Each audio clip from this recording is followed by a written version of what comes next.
Bueno, un tema interesante para hoy, hablamos de los desafíos que la tecnología impone a la sostenibilidad de los recursos y también del ser humano. Francisco Montero Chacón nos acompaña, él ha estado visitando desde España y estuvo dictando una conferencia en el Instituto de la Judicatura sobre este tema.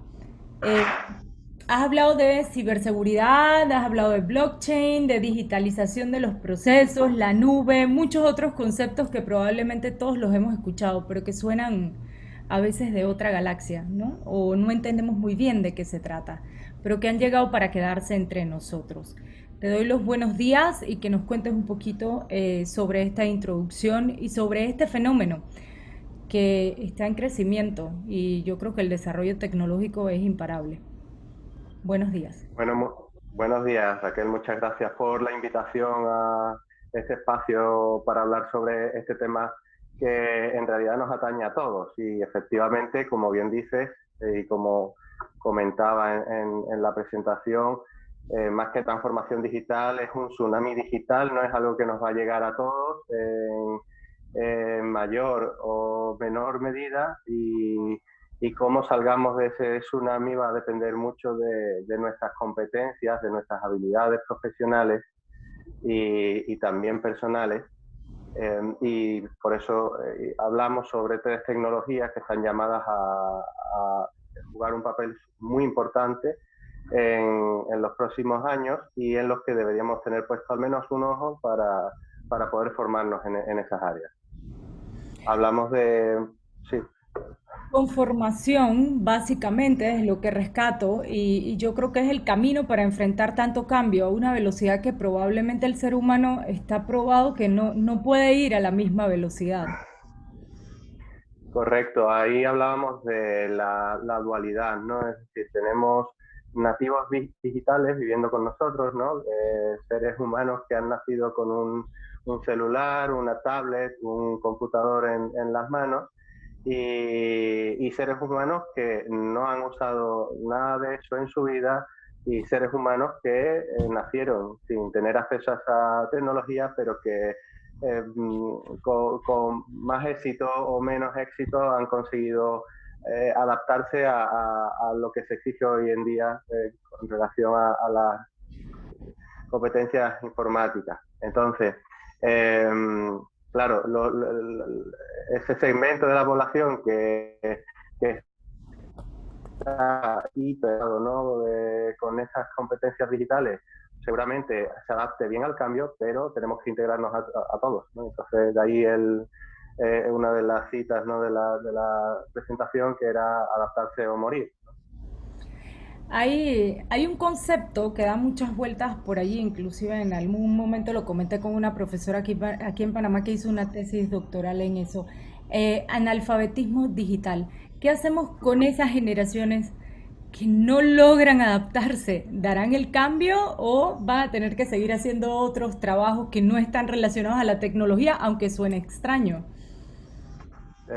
Yo sinceramente pienso que no va a haber ningún trabajo exento de al menos un porcentaje mínimo de tecnología. Entonces, las profesiones tradicionales, como puedan ser las relacionadas con el derecho o con la medicina, con la docencia, lo hemos visto recientemente en esta pandemia que se han digitalizado en un tiempo récord. Entonces, en el futuro próximo, es impensable que existan perfiles que no toquen mínimamente esas competencias tecnológicas, ¿no?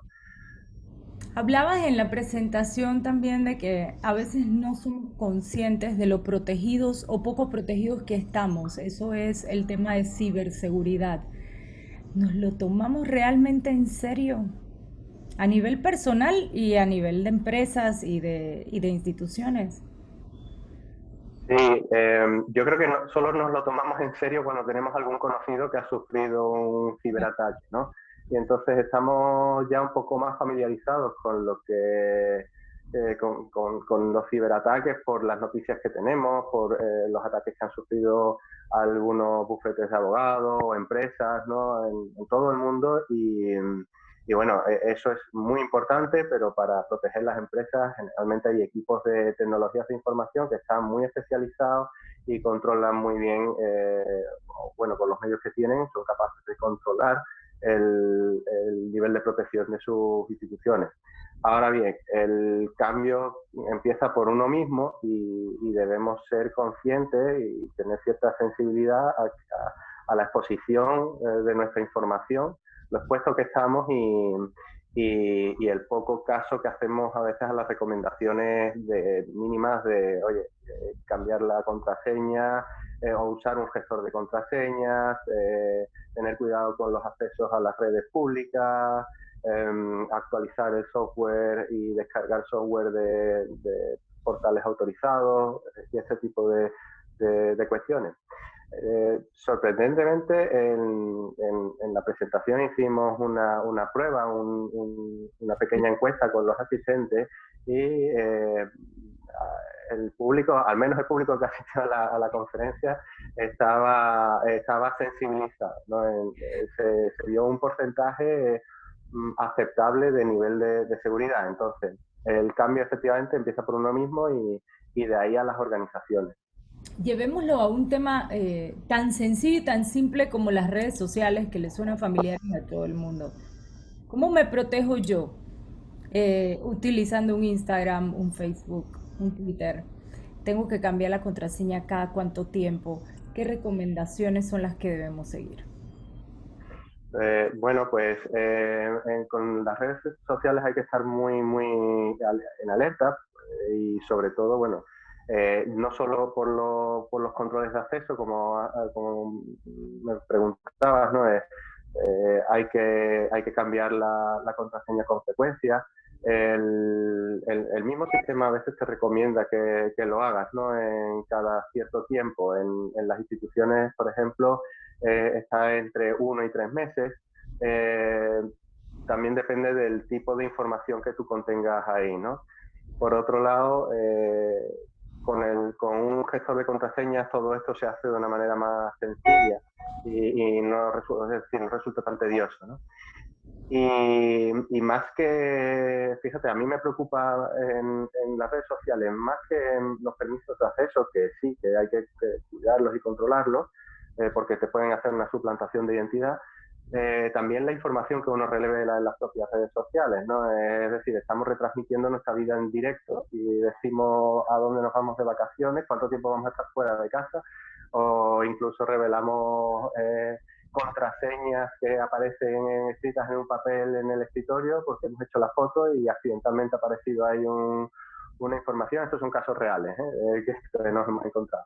Entonces, sí, sí, hay que tener muchísimo cuidado con la información que se publica también. ¿Y público o para los amigos? Bueno, yo la tengo recibida para mis amigos, es decir, es importante controlar quién accede a tu información. Eso no evita que algunos de tus conocidos puedan sufrir una suplantación de identidad también, ¿no? Y por ahí pueda entrar algún tipo de ataque, ¿no? Pero evidentemente cuanto más control, es decir, cuanto más pública sea tu información, más expuesta estás, eso es evidente, ¿no? Y por tanto hay más probabilidad de que puedas sufrir un ataque de este tipo. Me gustó una cosita en la presentación y lo rescato y tal vez cambiemos un poquito ya de concepto, no de tema. El tema de los extraterrestres. Considerando que existen, porque ahora ni nos consta ni a ti, ni a mí, ni a nadie, pero si vinieran a la Tierra, ¿qué pensarían de los humanos? Me gustó la correlación que hiciste en la presentación que escuché. Sí, esto en concreto es decir, si alguien nos observara de la Tierra, esto se lo escuché yo a un gurú en temas digitales, decía que si llegásemos si nos observaran desde fuera y viésemos la población, dirían que los que habitan la Tierra son los instrumentos digitales, ¿no? Porque hay más instrumentos digitales que habitantes, tiene el planeta. Entonces, como especie, digamos, estaríamos en minoría en un futuro digital o bien de transhumanismo. Tenemos más máquinas que personas, Sí, correcto. sin ninguna duda. Sí, totalmente. Eso nos da una idea de lo dependientes que somos de la famosa nube y de todas las máquinas. Sí, sí, sí, sí. Eh, y aparte, no solo eso, sino de lo que generamos, ¿no? De la información que generamos, ¿no? Con todo esto, ¿no? Y cómo gestionamos esta información, tanto cómo la adquirimos, cómo la tratamos y luego qué hacemos con ese tratamiento de la información. Entonces, ese proceso en tres etapas, ¿no? Eh, y hasta ahora, bueno, estamos adquiriendo mucha información, pero aún estamos un poco verdes en qué hacemos con la información. Y por supuesto, mucho más verdes en tomar decisiones estratégicas a partir de estos datos. La fa- Nos queda todavía largo recorrido. Yo quería preguntarte por la famosa nube. Hablamos de la nube como si eso fuera una galaxia aparte. ¿Qué es la nube? ¿Y qué está representando ahora mismo para la sociedad en términos tecnológicos? Y además que ahí almacenan de alguna manera también todos esos datos de los que hablábamos y toda la información personal y privada de las personas. Claro, cuando hablamos de la nube, y es un término que lo hemos adquirido con una naturalidad increíble, todos hablamos de la nube, pero la nube es realmente son sitios físicos, ¿no? Que generalmente sótanos llenos de servidores, con miles de computadoras, etcétera. Entonces, eh, ahí es donde finalmente acaba la información y nosotros nos conectamos a esos servidores a través de Internet, que antiguamente lo hacíamos mediante un cable que se conectaba a la roseta telefónica, pero hoy en día, como nos conectamos a través de router y la mayoría de las conexiones son inalámbricas, por eso pensamos que es la nube, ¿no? Que es algo etéreo, Muy pero fiel. ciertamente es algo físico que también tiene una componente de sostenibilidad, porque no podemos estar continuamente generando información, eh, digamos, incrementando el número de equipos, porque eso al final lleva un consumo eléctrico, también esos computadores necesitan una refrigeración, con lo cual se necesita energía también para que sean más eficientes, etcétera. Entonces, es todo un poco como hay que hacer un uso responsable y razonable de la información. Al final, todos estos equipos generan gases de efecto invernadero, emiten y todo eso sigue afectando de alguna manera al cambio climático si no se hace de una manera responsable. Sí, correcto. Es decir, en el proceso de fabricación de los componentes de hardware, principalmente en los metálicos, sí tenemos emisiones de CO2 y bueno, no solo me quedaría yo en las emisiones, sino también en el análisis de vida o el ciclo de vida de los materiales. Claro. Muchas veces estos equipos acaban apilados en países de África y en vertederos informáticos que le llaman, y es algo que tenemos que replantearnos un poco como civilización. Es un desafío, por lo que percibo, es un gran desafío que tenemos como sociedad. Al final hemos avanzado tanto tecnológicamente, y esa es una pregunta que tengo, y no puedo de hacerla, el tema de la responsabilidad social. ¿Qué papel juega la responsabilidad social empresarial en toda esta revolución tecnológica? Es fundamental porque, bueno, si bien es cierto que como individuos adquirimos dispositivos electrónicos, a nivel corporativo estos desembolsos suelen ser bastante altos. Entonces, como disculpa, como desde el punto de vista de responsabilidad social corporativo es muy importante sensibilizarse ante el uso de los equipos electrónicos, la compra, la reutilización, el reciclaje y todo eso. Hay un tema también ahora muy importante con el tema electrónico de las baterías, ¿no? Que también ahora está muy de moda, ¿no?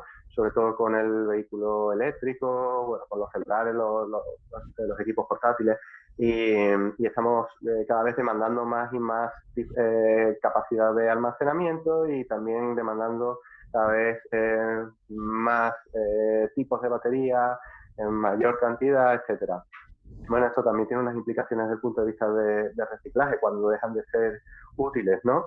Entonces, estamos rompiendo retos, ¿no? Estamos alcanzando cotas máximas de demanda de estos dispositivos, pero creo que no estamos planteando bien qué vamos a hacer después con esto, ¿no? Entonces, estrategias en reciclaje, por ejemplo, de componentes electrónicos puede ser súper interesante, y yo aprovecho el espacio, ¿no? para invitar a las empresas a que se tomen esto también como una línea dentro de la responsabilidad social corporativa. El día que estuvimos sin WhatsApp, que casi nos da algo, ¿podemos decir que ese día se paró la nube? Paró Bueno, pedacitos de esa nube. se, claro, es decir, WhatsApp seguramente suponga un porcentaje bastante alto del tráfico de Internet. Pero bueno, estoy seguro que siguió manteniéndose con otros servicios, ¿no? Aunque es increíble la cantidad de información del tráfico, ¿no? Que hay en las redes sociales, porque estamos ya continuamente, ya no son los que subamos imágenes, que evidentemente pesan más que los textos, pero subimos también vídeos, ¿no? Vídeos, audios, vídeos más largos. Entonces, supongo que se notaría ahí un pequeño pico, ¿no? O un pico Demasiada, considerable, ¿no? demasiada información cargada en un solo lugar.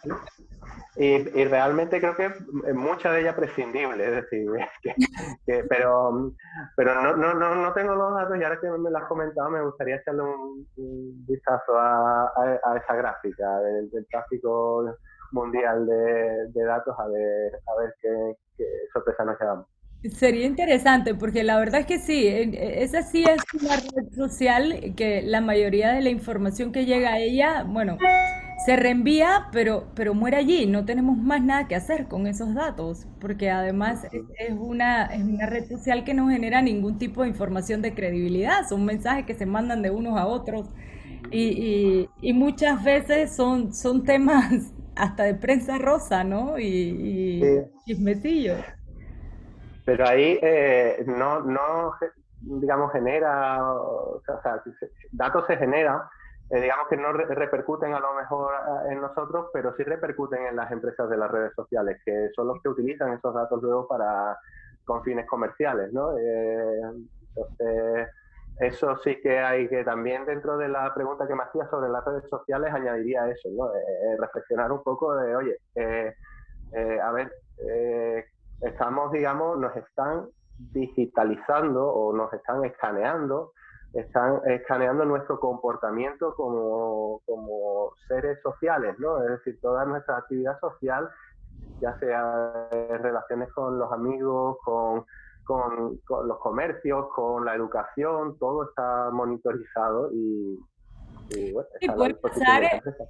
inclusive me ha pasado en una red social y poner una foto comiéndote un dulce, un helado, algo que te gusta y a los 2 días recibes un montón de solicitudes de amistad de las heladerías y de los lugares donde Sí. venden estos productos. Es una realidad que alguien está fijándose en lo que te gusta hacer para luego buscarte como consumidor. Mm, Y probablemente nosotros lo hemos firmado en esos Sí. Terms and Conditions, ¿no? Los Contratos de... License Agreements, sí, Sí. pero nadie se va a leer 18 páginas de condiciones cuando se está dando de alta un servicio de esto. Y bueno, pues le está entregando su alma digital a las convenciones. Pero en cualquier caso, es decir, yo creo que esto también hay que relativizarlo, ¿no? Hay que, más que, yo lo que llamo es a la sensibilización sobre esto, ¿no? Ser conscientes de lo que estamos otorgando y bueno, ya cada uno decida si está satisfecho con eso, pues no hay ningún problema, pero el que no quiera, luego no se puede llevar sorpresas, ¿no?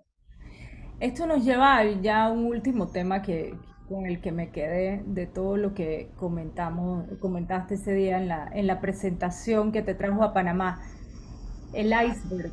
Nosotros lo que Ujú, hemos estado incluso comentando ahora aquí en el programa es simplemente la punta del iceberg, lo que vemos, ujú. lo que palpamos. Pero hay un lado que no vemos y que está en el internet y que forma parte de todo este tema de avance tecnológico y no es de otro mundo.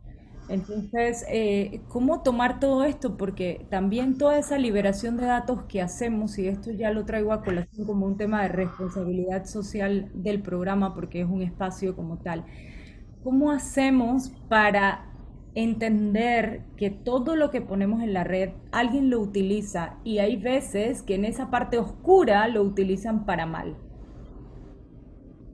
Bueno, es que esa es la esencia de Internet. El origen está ahí, ¿no? Internet surgió como una red de computadoras que se conectaban para tareas de investigación principalmente, ¿no? Los primeros usuarios de Internet eran investigadores de universidades, de centros de investigación oficiales, y bueno, poco a poco pues se fue extendiendo y se ha hecho muy popular y indispensable para la vida de hoy en día, ¿no? Es la fuente de Entonces, información de la sociedad en este momento, o sea, es la biblioteca móvil que llevas a todas partes. correcto. Todos, cuando nos surge la duda de qué dirección tomar para llegar a este destino, o no me acuerdo qué fecha exacta fue la toma de posesión de tal rey, y estás en una discusión y quieres dejarlo Carla. listo. Sí, todos quien ha sacado el móvil, ¿no? Para consultar el celular, para consultar algún dato, ¿no? Entonces, sí, al final la Internet es todos los dispositivos que están conectados. Lo que pasa es que nosotros como usuarios accedemos a través de portales, digamos, mainstream, ¿no? Para la masa, ¿no? Y que, por ejemplo, con Google, ¿no? Y solo vemos, fíjense, si en el propio Google nos salen, no sé, 20 páginas tal vez de cuando hacemos una búsqueda, alguien ha ido más allá de la segunda o de la tercera página de resultados de Google. No, hay un chiste entre los informáticos que dicen que la Deep Web, por ejemplo, es a partir de la cuarta página de Google, ¿no? Porque son sitios que no va a visitar nadie, ¿no? Pero no, la Deep Web, que es a lo que te referías antes, es precisamente eso, lo que está fuera del mainstream, ¿no? Equipos que alojan información a la que puedes acceder solo haciendo una encriptación de tu IP, del número, digamos, que te representa, del número que te define en tu conexión a Internet, ¿no? De tu placa, digamos, ¿no? De tu conexión de Internet, ¿no? Y ahí, ciertamente, hay gente que lo utiliza para compartir información, pero hay gente que lo utiliza con otros fines y es un problema. ¿Qué hay en esa deep web o en ese internet profundo, esta parte del iceberg que no vemos? Y en qué tanto peligro, un nivel de peligro y riesgo nos pone? Bueno, como se trata de una zona de Internet, como se llama deep, profunda, ¿no? Que no está al alcance, no es accesible por la mayoría de los usuarios, pues se utiliza para dar rienda suelta a los peores instintos del ser humano, ¿no? Pues desde sustancias estupefacientes, armas, todo tipo de negocios no legales. Y también hay mucha información que no le interesa a nadie, ¿no? Digamos, Claro. acaso a dos o tres investigadores, ¿no? Que puedan hacer, pues, bases de datos, de estereolitografías de electrodos de baterías de ion litio. Pues, no sé, a lo mejor a eso le interesan a dos investigadores y pueden acceder por ahí. Pero bueno, como es una zona de muy difícil acceso, predominan este tipo de malhechores digitales, aunque bueno, también hay personas que están vigilando, que están intentando captar en algún momento. Hay muchos estafadores también, porque se aprovechan de esa ausencia de protección. Y también tener conciencia uno que no tenga, digamos, para quitarle las ganas de meterse a la Deep Web, más allá de las cosas que se puedan encontrar, que son muy desagradables, también quedas muy expuesto. Entonces, los novatos que entran a bochichar, bochichear a la red, a la Deep Web, se pueden llevar un disgusto porque te hacen más vulnerable, ¿no? Entonces, Te haces más yo vulnerable, disuado totalmente. te haces más vulnerable, te expones y expones a todas las personas que tienes cerca. Yo creo que todo utilizado con Claro. responsabilidad, y te voy a pedir un mensaje final para cerrar. Yo creo que toda esta tecnología utilizada de manera responsable es maravillosa y nos presenta muchísimas oportunidades. Cuando no nos lo planteamos de manera responsable, la cosa se va complicando.